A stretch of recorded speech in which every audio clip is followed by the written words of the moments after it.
നമസ്കാരം. പാചകത്തിലേക്ക് എല്ലാവരെയും സ്വാഗതം ചെയ്യുന്നു. ഇന്ന് നല്ലൊരു 4 മണി പലഹാരമാണ്. നമ്മുടെ മലയാളികളുടെ പ്രിയപ്പെട്ട ഒരു ചായക്കട പലഹാരമാണ് നമ്മൾ ഉണ്ടാക്കുന്നത്. സുഖിയൻ. വളരെ എളുപ്പത്തിൽ ഉണ്ടാക്കാൻ പറ്റുന്ന ഒന്നാണ്. അപ്പോൾ എങ്ങനെയാണെന്ന് നമുക്ക് നോക്കാം. എന്നിട്ട് ഞാനിവിടെ 1 കപ്പ് ചെറുപയർ എടുത്തിട്ടുണ്ട്. മെഷറിംഗ് കപ്പിലൊന്നും അല്ല കേട്ടോ. സാധാരണ ഈ ഒരു കപ്പിന് 1 കപ്പ് ചെറുപയറാണ് എടുത്തിട്ടുള്ളത്. അതായത് 150 ഗ്രാം ചെറുപയർ. ഇത് നമ്മൾ നന്നായിട്ടൊന്ന് കഴുകിയെടുത്തിട്ട് ഇത് വേവിച്ചെടുക്കാനായിട്ട് കുക്കറിലേക്ക് എടുക്കുക. ഒരു ചെറിയ കുക്കറിലേക്ക്, അതായത് 2.5 ലിറ്ററിൻ്റെ കുക്കറിലാണ് ചെറുപയർ ഇട്ടിട്ടുള്ളത്. ഇനി ഇതിലേക്ക് നമ്മൾ ആ ചെറുപയർ അളന്ന ആ കപ്പിന് 1.25 കപ്പ് വെള്ളം ഇതിലേക്ക് ഒഴിച്ചു കൊടുക്കുക. ഇനി ഇത് വേവിക്കാനായിട്ട് ആദ്യത്തെ വിസിൽ വരുന്നവരെ ഹൈ ഫ്ലെയിമിൽ തന്നെ വേവിക്കാം. പിന്നെ തീ ഏറ്റവും കുറച്ച് ലോ ഫ്ലെയിമിൽ 5 മിനിറ്റ് വേവിച്ചെടുക്കുക.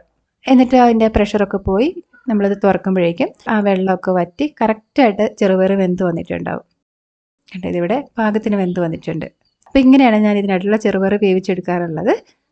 പിന്നെ വേവുന്ന സമയം, പിന്നെ വെള്ളത്തിൻ്റെ അളവും അതൊക്കെ നമ്മൾ ഉപയോഗിക്കുന്ന കുക്കറിൻ്റെ അനുസരിച്ച്, പിന്നെ നമ്മുടെ ഫ്ലെയിമിൻ്റെ ഇൻറ്റൻസിറ്റി അനുസരിച്ചും ഒക്കെ വ്യത്യാസം വരാം കേട്ടോ. അതൊന്ന് ശ്രദ്ധിക്കണം. അപ്പോൾ ഈ ഒരു പാകത്തിൽ വേണം നമ്മൾ ചെറുപയർ വേവിച്ചെടുക്കാൻ. ഒത്തിരി വെന്ത് കുഴഞ്ഞു പോകരുത്, എന്നാൽ വേവാതിരിക്കാനും പാടില്ല. അടുത്തതായിട്ട് നമ്മൾ ചെയ്യുന്നത് ശർക്കര ഉരുക്കിയെടുക്കുകയാണ്. ചെറുപയറിൻ്റെ അതേ അളവ് തന്നെ ശർക്കരയാണ് നമ്മൾ ഇതിലേക്ക് എടുക്കുന്നത്. അതായത് 150 ഗ്രാം ശർക്കര. ഇതേപോലെ 2 കഷ്ണങ്ങളും പിന്നെ ഒരു ചെറിയ കഷ്ണം കൂടി എടുത്തിട്ടുണ്ട്. ഇത് എളുപ്പത്തിൽ ഉരുക്കി കിട്ടാനായിട്ട് ഇതൊന്ന് ചെറുതായിട്ട് പൊട്ടിച്ചെടുക്കാം. ഇനി ഇതിലേക്ക് ഒരു 2 ടേബിൾ സ്പൂണോളം വെള്ളം ഒഴിച്ചു കൊടുക്കാം. ഇനി ഇത് അടുപ്പിൽ വെച്ച് ഉരുക്കിയെടുക്കണം. ഇതേപോലെ ഉരുകി വന്നാൽ അരിപ്പയിലൂടെ അരിച്ച് ആ കരടൊക്കെ മാറ്റി എടുത്തു വയ്ക്കുക. ഇനി സ്റ്റവ് ഓൺ ചെയ്ത് ഒരു ഫ്രൈങ് പാനിലേക്ക് അരിച്ചെടുത്ത ശർക്കരപ്പാനി ചേർക്കാം.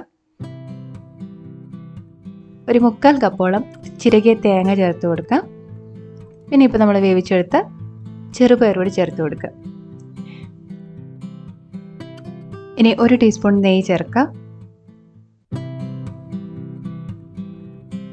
ഇനി ഈ ചെറുപയറിലേക്കും തേങ്ങയിലേക്കും ഒക്കെ ഈ ശർക്കര നന്നായിട്ട് കിട്ടി ഇത് നന്നായിട്ട് വരണ്ട് വരുന്നത് വരെ ഒരു മീഡിയം ഹൈ ഫ്ലെയിമിൽ ഇളക്കി കൊടുക്കുക. നമ്മളിങ്ങനെ ഇളക്കി കൊടുക്കുമ്പോൾ തന്നെ ആ സോഫ്റ്റ് ആയിട്ടുള്ള ചെറുപയറൊക്കെ ഒന്ന് ചെറുതായിട്ടൊന്ന് ഉടഞ്ഞ് ഇതിലേക്ക് ചേർന്നോളൂ.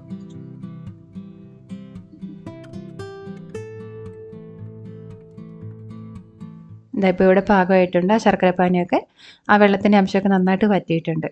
ഈ സമയത്ത് ഇതിലേക്ക് ഒരല്പം ഏലക്കപ്പൊടി ചേർത്ത് കൊടുക്കുക. ഒരു 4 ഏലക്ക പൊടിച്ചതാണ് ചേർത്തിട്ടുള്ളത്.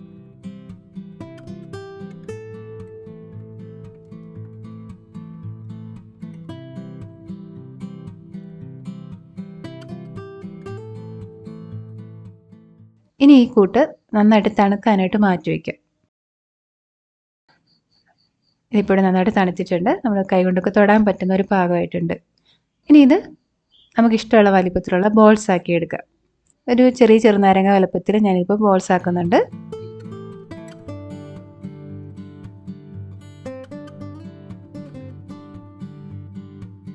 ഇത് നമുക്ക് സൈഡിലേക്ക് വയ്ക്കാം. ഇനി ഇത് മുക്കിയെടുക്കാനുള്ള ഒരു ബാറ്റർ ഉണ്ടാക്കിയെടുക്കണം.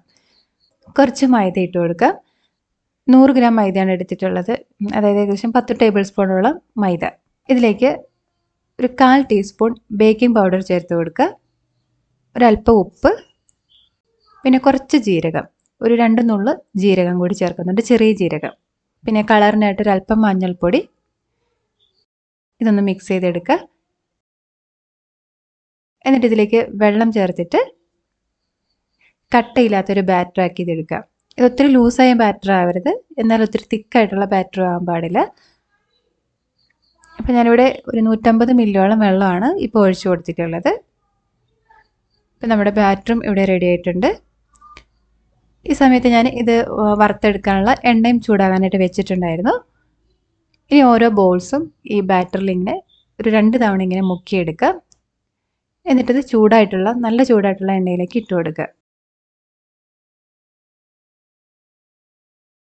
ഇത് ഒന്ന് കളറ് മാറുന്നത് വരെ വേവിച്ചെടുക്കാം. നമുക്ക് ഉള്ളിലുള്ളതൊന്നും വേവേണ്ട ആവശ്യമില്ല. പുറമേയുള്ള ഈ കോട്ടിങ് മാത്രം വെന്ത് കിട്ടിയാൽ മതി. ഇടയ്ക്കൊന്ന് തിരിച്ചിട്ട് കൊടുത്ത് എന്നാൽ ചെറിയൊരു ഗോൾഡൻ ഷെയ്ഡ് വരുന്നത് വരെ ഫ്രൈ ചെയ്തെടുക്കുക. അതിനുശേഷം ഇത് എണ്ണയിൽ നിന്ന് കോരിയെടുക്കുക.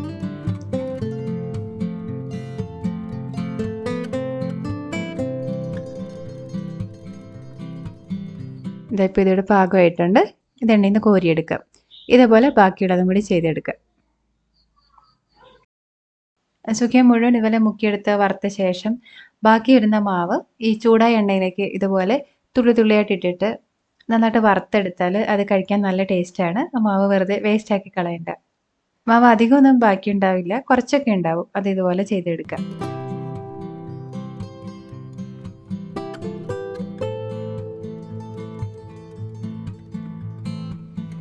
അപ്പോൾ നമ്മുടെ നല്ല ടേസ്റ്റ് ആയിട്ടുള്ള സുഖിയൻ ഇവിടെ റെഡി ആയിട്ടുണ്ട്. ഈ വീഡിയോ നിങ്ങൾക്ക് യൂസ്ഫുൾ ആയി ഞാൻ വിചാരിക്കുന്നു. തീർച്ചയായിട്ടും നിങ്ങൾ ട്രൈ ചെയ്ത് നോക്കിയിട്ട് നിങ്ങളുടെ ഫീഡ്ബാക്ക് അറിയിക്കുക. ഇഷ്ടപ്പെട്ടെങ്കിൽ ലൈക്ക് ചെയ്യാനും അതുപോലെ ഈ വീഡിയോ ആർക്കെങ്കിലും യൂസ്ഫുൾ ആവുമെന്ന് നിങ്ങൾക്ക് തോന്നുന്നുണ്ടെങ്കിൽ അവർക്കായിട്ടൊന്ന് ഷെയർ ചെയ്ത് കൊടുക്കാനും മറക്കരുത്. ഈ ചാനൽ നിങ്ങൾക്ക് ഇഷ്ടപ്പെട്ടുവെങ്കിൽ സബ്സ്ക്രൈബ് ചെയ്യാനും പിന്നെ ഞാനിടുന്ന വീഡിയോസിൻ്റെ നോട്ടിഫിക്കേഷൻ കിട്ടാനായിട്ട് അരികിലുള്ള ബെൽ ബട്ടൺ പ്രസ് ചെയ്യാനും മറക്കല്ലേ. ഇതുവരെ സപ്പോർട്ട് ചെയ്തുകൊണ്ടിരിക്കുന്ന എല്ലാവർക്കും ഒരുപാട് നന്ദി പറയുന്നു. നമുക്ക് വീണ്ടും നല്ലൊരു റെസിപ്പിയിലൂടെ കാണാം. അതുവരെ നന്ദി, നമസ്കാരം.